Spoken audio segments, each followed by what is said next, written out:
Pessoal, vocês que estão acompanhando o curso já devem ter visto a lista de fontes primárias que eu disponibilizei sobre a história do Brasil.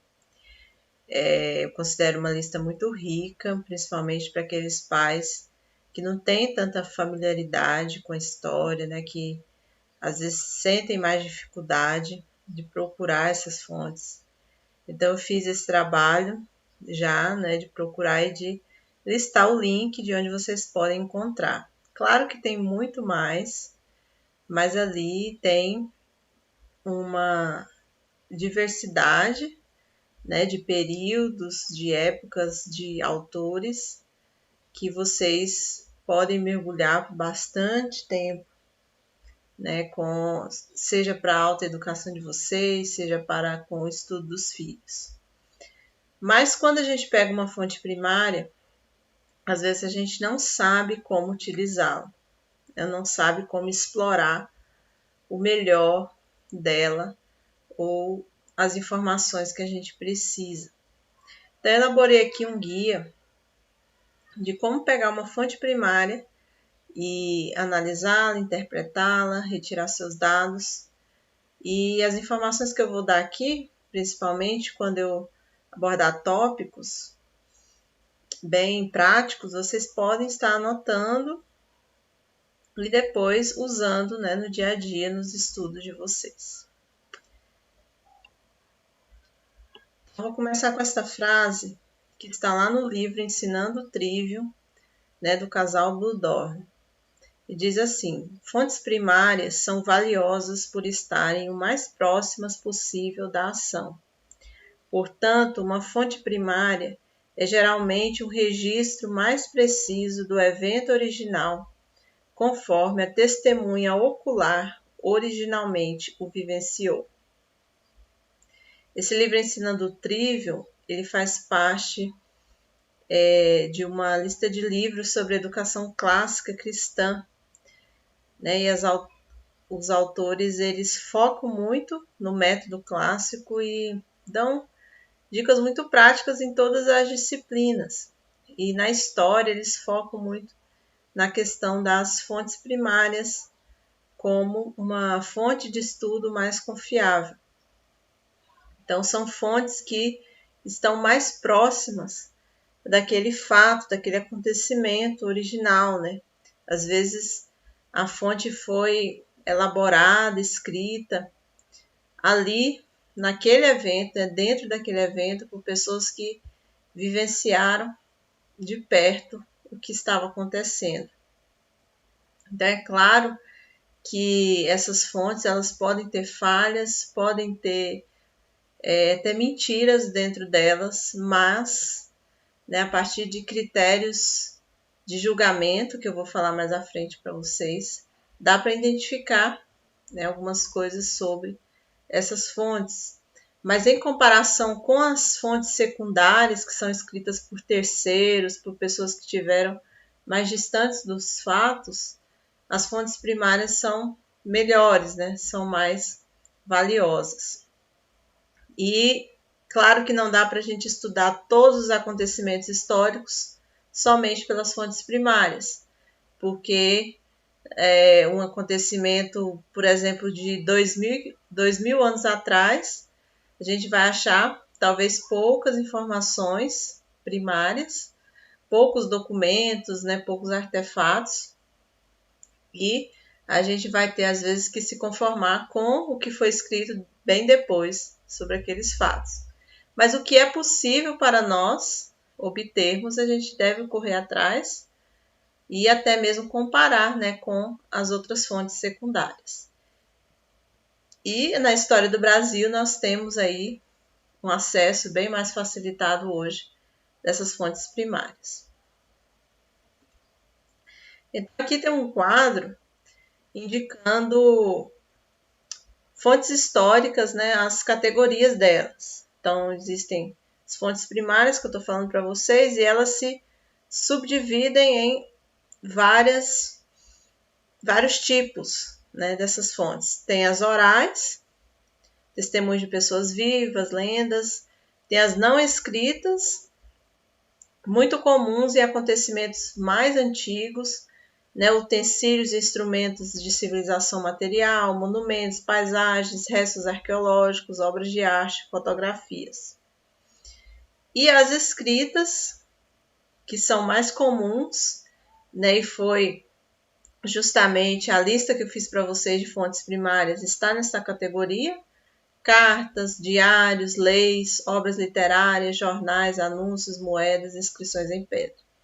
Então tem outras também, mas aqui dá para a gente ter uma ideia, né, e diferenciar esses vários tipos.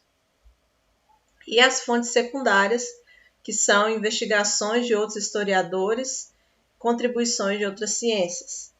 Então, é quando uma pessoa geralmente está escrevendo sobre um fato, sobre um acontecimento que aconteceu há muito tempo atrás, e ela ali, baseado, claro, em pesquisas, né, mas ela vai estar escrevendo a partir também das suas próprias interpretações sobre aquele fato. Então, para facilitar o uso e o estudo das fontes primárias ou documentos históricos, desenvolvam a seguinte sequência. Então, vocês podem primeiro, ao pegar uma fonte primária, estar fazendo a identificação, que eu vou mostrar para vocês quais são as perguntas que vocês podem fazer para essa fonte. Segundo lugar, a interpretação dela. E em terceiro, a análise. Então, como eu falei no início, vocês podem agora, né, a partir de agora, anotar esses pontos em um lugar acessível para que vocês possam, então, a partir desse modelo, analisar as fontes primárias que vocês tiverem contato. A identificação talvez é a forma o mais fácil de se fazer ao pegar uma fonte primária. Você pode falar primeiro o tipo da fonte, né? Escrever o tipo da fonte, se ela é escrita, oral, visual. Esse esquema também vocês podem trabalhar, inclusive, com os filhos de vocês, né? As crianças maiores, elas podem elas mesmas estarem respondendo esses tópicos, a partir, claro, né, de um direcionamento de vocês.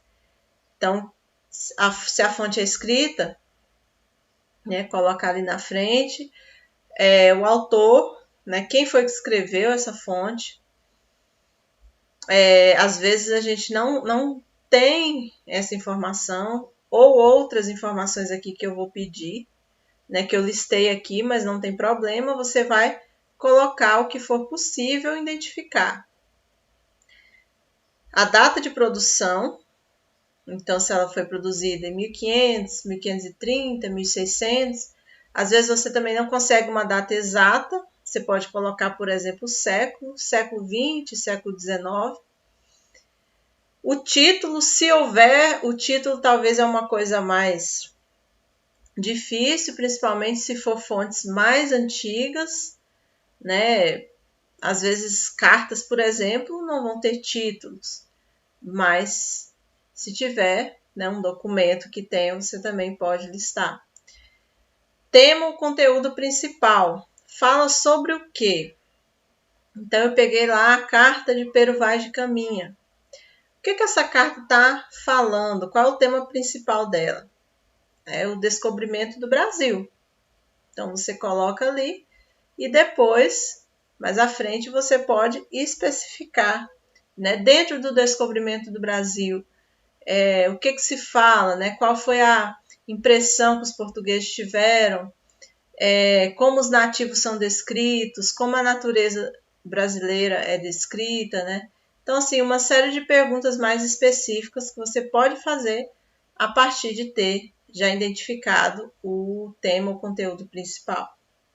Então, são sugestões de perguntas, né, que vocês podem fazer para a fonte no sentido de identificar, né, desse primeiro contato que você vai ter ou os filhos de vocês vão ter com elas.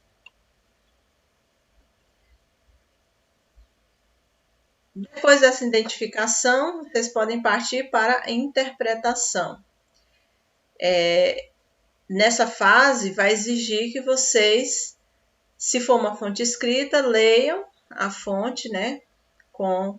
Façam uma leitura completa, ou se a fonte talvez for muito grande, tiver muitas páginas, né? For um documento extenso, talvez você também possa estar selecionando pontos mais relevantes, principalmente se for leitura com crianças. Então, nós podemos identificar o objetivo ou os objetivos do autor da fonte. Então, como eu falei um pouco antes, a carta de Pero Vaz de Caminha, você pode ir lá, depois de relatar o tema principal, falar agora os objetivos, quais vocês conseguem identificar ali, né, a partir de uma leitura daquela carta. Então, o objetivo, por exemplo, de relatar para outras pessoas ali de Portugal o que aconteceu naquele dia do descobrimento, ou naqueles dias que se sucederam, né? Uma análise mais descritiva ou foi uma análise mais argumentativa?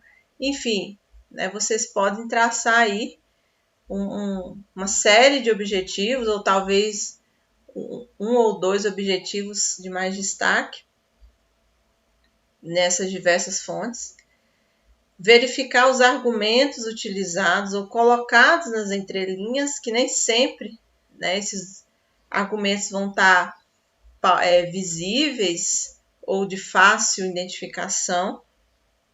Então, vocês precisam, às vezes, ir, né, fazer uma leitura mais detalhada. Então, os argumentos, eles vêm depois de vocês saberem, né, os objetivos. Então, o objetivo do autor foi fazer uma análise descritiva, né? Vou pegar de novo o exemplo da carta de Pero Vaz de Caminha. Então, se foi uma análise descritiva, então agora, quais os argumentos que ele utilizou para isso? Né? Quais foram os pontos que ele destacou? Então, ele entendeu ou ele visualizou a natureza do Brasil como bela, como exuberante, né? Então, o que ele utilizou como prova para isso? Né? Como que ele estava tentando convencer as pessoas ali de Portugal a respeito disso? Então, vocês, né, vão fazer mais essa verificação apurada.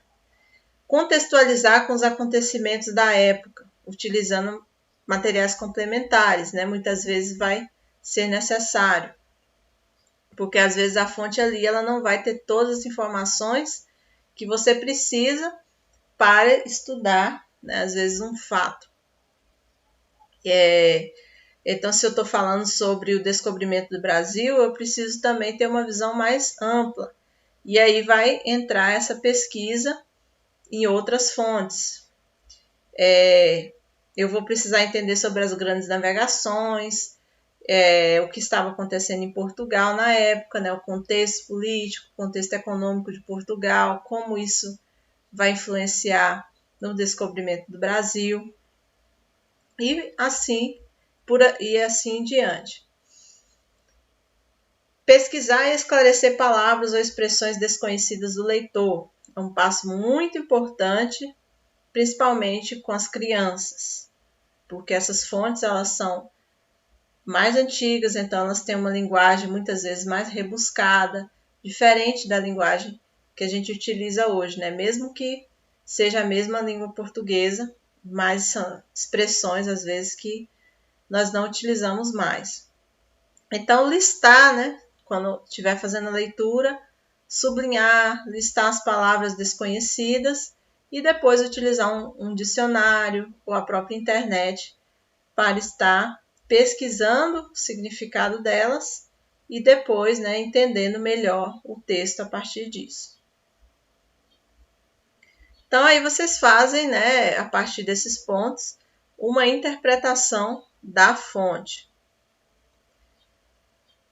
E depois vocês vão fazer uma análise crítica. Então, eu coloquei aqui uma frase de Schmidt e Cainelli, que diz assim: cada documento exige um instrumental crítico particular, mas a crítica de qualquer documento deve começar pela identificação dos temas e argumentos, com a ajuda de questões ou problemáticas.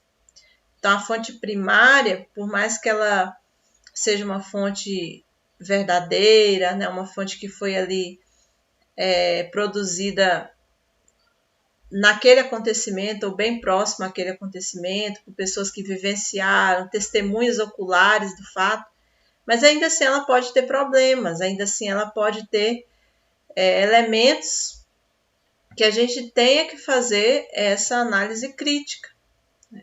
E aí eu listei algumas perguntas que podem ser feitas para que a gente faça essa análise. Então, ainda que reconheçamos o valor de uma fonte primária ou documento histórico, devemos fazer uma análise crítica dessas. Para isso, é importante considerar algumas questões, principalmente nas fontes orais e escritas. São fontes mais verificáveis, né, que dão mais elementos para que a gente faça essa análise crítica. Primeira pergunta: a testemunha da fonte tem alguma tendência peculiar ou programa, podendo ser parcial?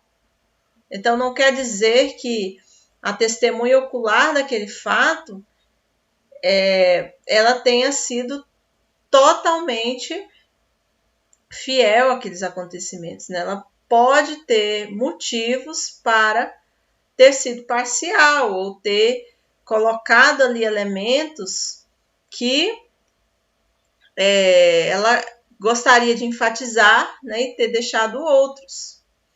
Então, eu sempre gosto de pensar, né, e aprendi isso ao longo dos meus estudos históricos, que nós temos diferentes pontos de vista do mesmo acontecimento. Então, quando eu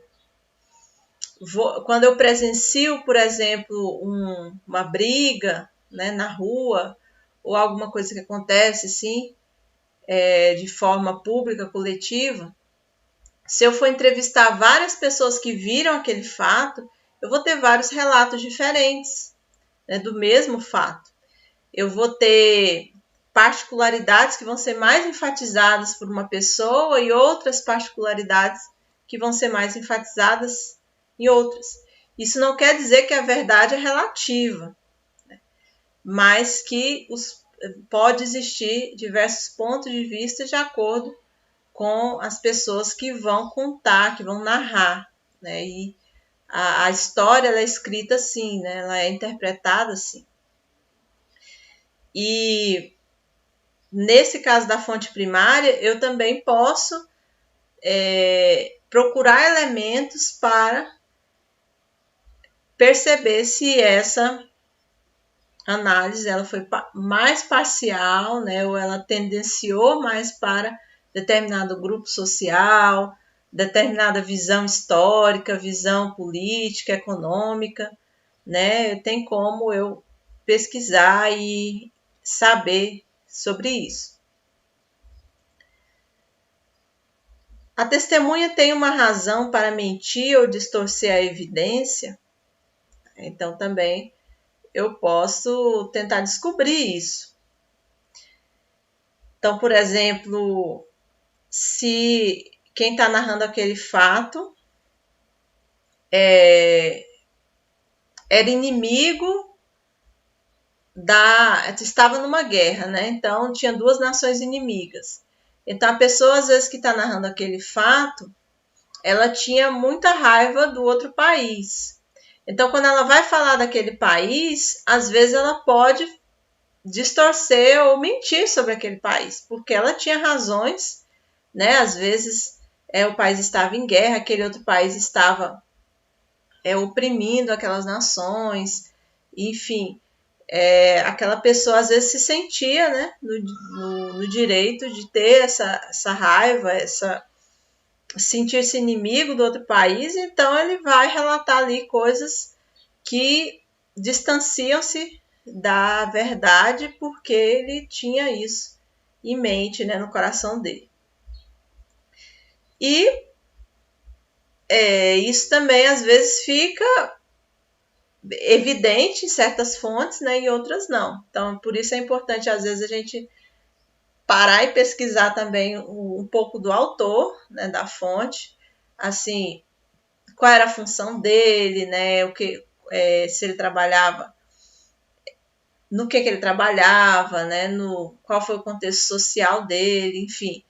As informações que a gente puder obter vai talvez ajudar muita gente a fazer essa análise da fonte. A testemunha entendia o suficiente de um assunto de modo a ser capaz de descrevê-lo com precisão para os seus propósitos, também é algo importante, porque às vezes é uma carta, por exemplo. Então essa carta ela vai ser informal, né? Ela vai ser escrita às vezes por uma pessoa leiga, que às vezes não tem nem muito estudo. Então ele está escrevendo, por exemplo, sobre a Segunda Guerra Mundial. Aí, essa pessoa, um exemplo, é um trabalhador do campo, né, que não teve muito estudo. Então, ele está ali escrevendo as impressões dele sobre a Segunda Guerra. Né? Então, ele vai fazer de um modo informal, ele vai fazer, às vezes, de uma forma mais emocional, né, aquilo que ele estava vendo, sentindo e que as pessoas às vezes contavam para ele, do que ele ouvia dizer.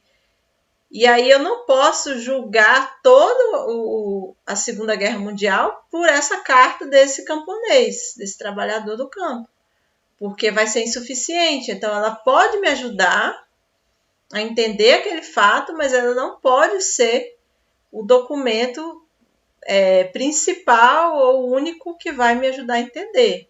Então eu preciso ter esse cuidado, né, de analisar isso também.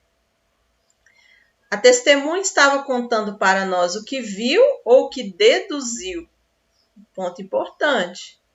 Ele estava lá naquele acontecimento ou ele está escrevendo ali por coisas que pessoas falaram para ele, né, o que ele achava. Então, assim, aquele camponês ali, né, mais uma vez usando o exemplo, ele estava presenciando as batalhas, ou alguma batalha da Segunda Guerra, ou ele estava escrevendo aquela carta falando o que ele estava achando da guerra, achando das notícias, do que as pessoas estavam falando para ele. Também, né, são fatos a considerar.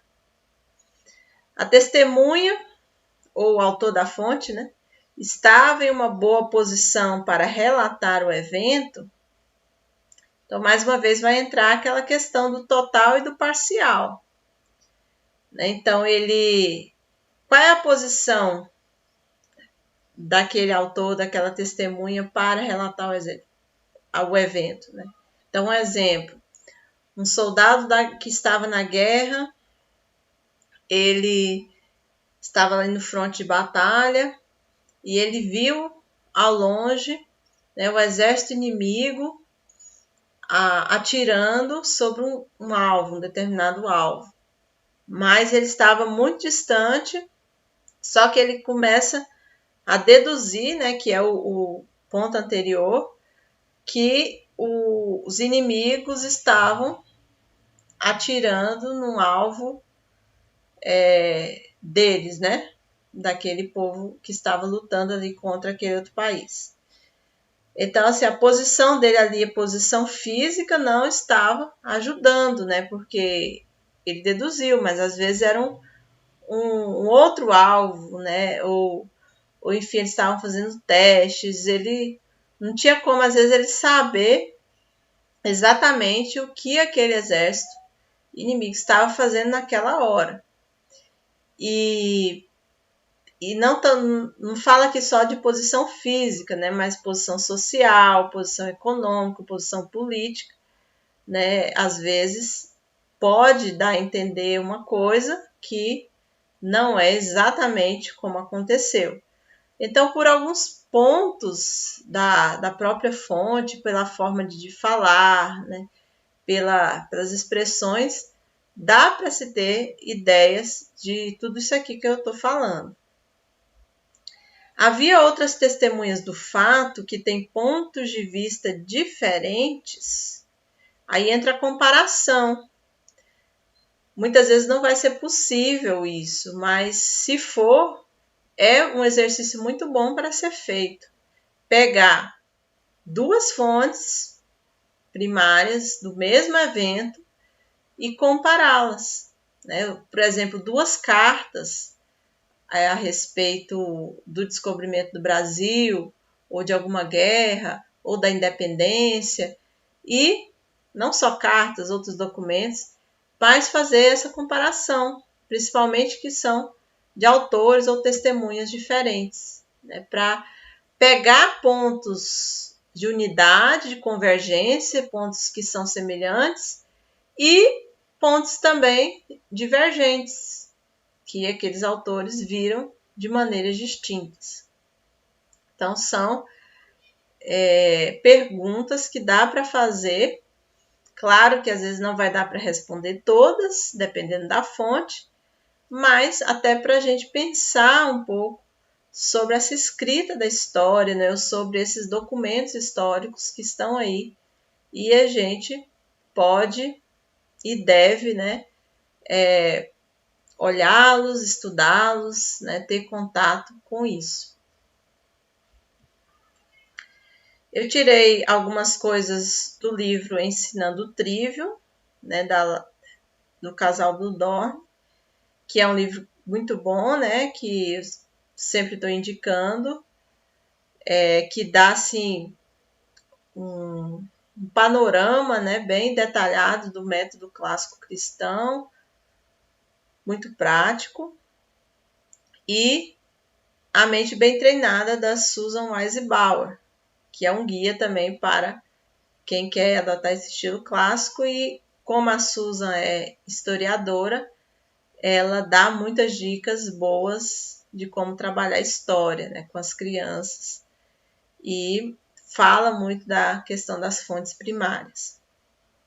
Então, agradeço aí, né, vocês não só fazerem o curso, mas pararem para ouvir essas aulas, né, e as minhas considerações. Espero que tenha ajudado. E tá aí os contatos. Vocês podem, qualquer dúvida que tiver, tanto deixar aqui nos comentários, quanto me procurar nesses contatos. Até mais!